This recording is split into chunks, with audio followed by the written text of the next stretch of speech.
This story begins the same way so many family vacations do.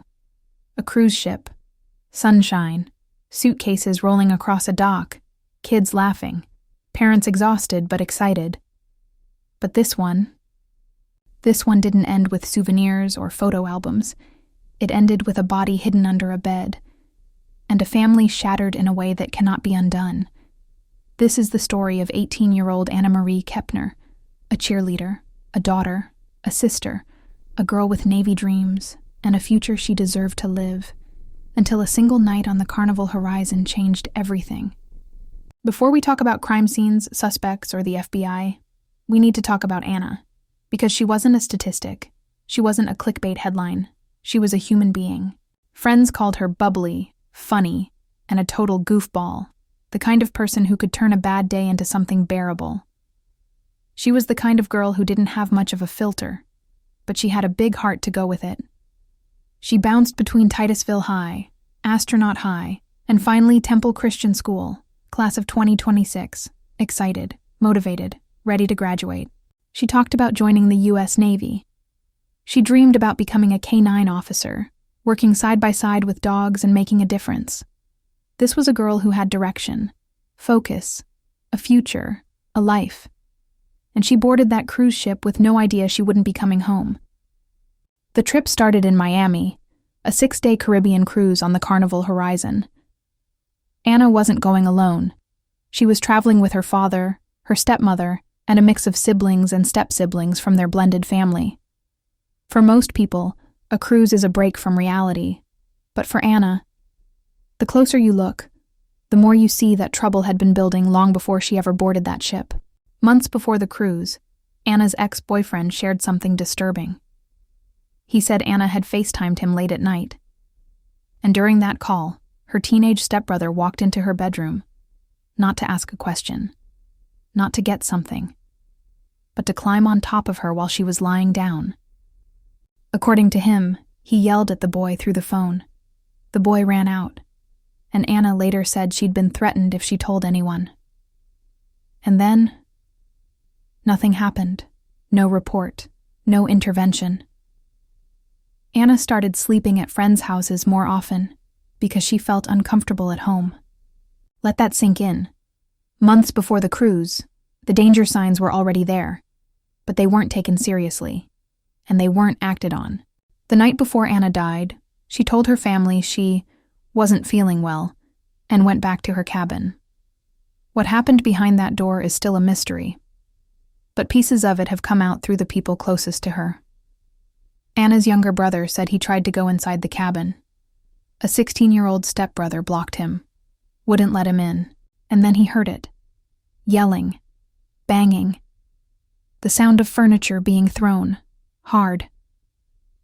He heard the stepbrother shouting at Anna. Imagine hearing that.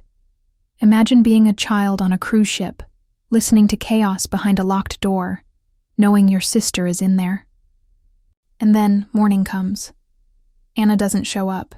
She's not at breakfast, not answering, not anywhere, until a housekeeper enters the cabin and everything changes. This is the part that haunts people the most. Because this wasn't an accident. This wasn't a medical emergency where she collapsed and wasn't found in time. The housekeeper found Anna under the bed. Not beside it. Not on it. Under it. And not just under it. She was wrapped in a blanket and covered with life vests. Someone tried to hide her. Someone took steps to make sure she wasn't seen, to delay discovery, to buy time. That is not how someone falls asleep. That is not how someone accidentally dies. And the ship kept moving, back toward Miami, as the FBI prepared to take over. Because this happened on a U.S. cruise ship in international waters, the case falls under federal jurisdiction. The FBI took control. The Miami-Dade medical examiner began the autopsy. But here's the frustrating part. No cause of death released. No manner of death released. No minute-by-minute timeline released. No charges filed. And yet, in a related custody case involving Anna's stepmother, court filings reveal something damning. Her attorney wrote that a criminal case may be initiated against one of her minor children. That child? A 16-year-old stepbrother. The same one in the room with Anna. The same one blocking the doorway the night before. The same one described by witnesses as obsessed with her. What happened after Anna died has only added to the heartbreak. Anna's birth mother, Heather, who lives in Oklahoma, says she didn't get a call from authorities. She didn't get notified the way a parent should be. She found out her daughter was dead by Googling her name.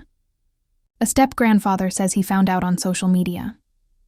A family already fractured by divorce, blending and tension suddenly shattered under the weight of a tragedy happening thousands of miles from shore. No one can agree on the cabin assignments. No one can agree on who knew what. No one seems willing to talk publicly. It feels like everyone is holding pieces, but no one is laying the full picture down. There are major unanswered questions. Questions that deserve answers. What actually caused Anna's death? How long was she under the bed before she was found? Who entered or exited that cabin according to keycard data? Where was the stepbrother at each moment that night? Why did the medical examiner go silent? Why were family members not properly notified? Why were early warning signs never reported? These aren't minor missing details. These are the core pieces of the truth. US before the cruise, Anna posted on TikTok raw, emotional messages about heartbreak, manipulation, cheating, trust. She was trying to process teenage love and teenage pain. She was trying to navigate a difficult home environment. Her posts don't explain her death, but they show us a girl who was trying to stay kind, even when life wasn't kind to her. A girl who kept moving forward, who kept dreaming, who kept hoping. Anna died on a cruise ship surrounded by family, and yet somehow, nobody has answers. Her body was hidden. Her timeline is unclear. Her cause of death is sealed. Her final moments are locked behind closed doors, closed mouths, and closed files. But here's the thing. Silence protects the wrong people. And the truth doesn't stay buried forever, no matter how deep you shove it, or how many life vests you pile on top of it. Anna deserved safety. She deserved protection. She deserved to grow up. And now, she deserves justice. Anna's story doesn't end on that ship. It doesn't end with silence, sealed reports, or unanswered questions. Her case is still unfolding in real time, and every new detail matters. The more pressure placed on investigators, the harder it becomes for this case to fade away into another forgotten headline. And that's where we come in. Unsealed evidence was created for people who refuse to settle for half-truths, vague statements, and stories that don't add up. If you want to follow this case, study the documents, examine the inconsistencies, and read every breakdown in full, you can find the complete written case file at www.unsealedevidence.com. You can also follow Unsealed Evidence across every platform, Facebook, TikTok, and YouTube, all under Unsealed Evidence, for updates, timeline revisions, public record findings, and deeper dives into cases just like this one. Most importantly, we are not here to tell you what to believe. Every analysis we present is based solely on publicly available information, court filings, agency statements, interviews, verified reporting, and confirmed facts.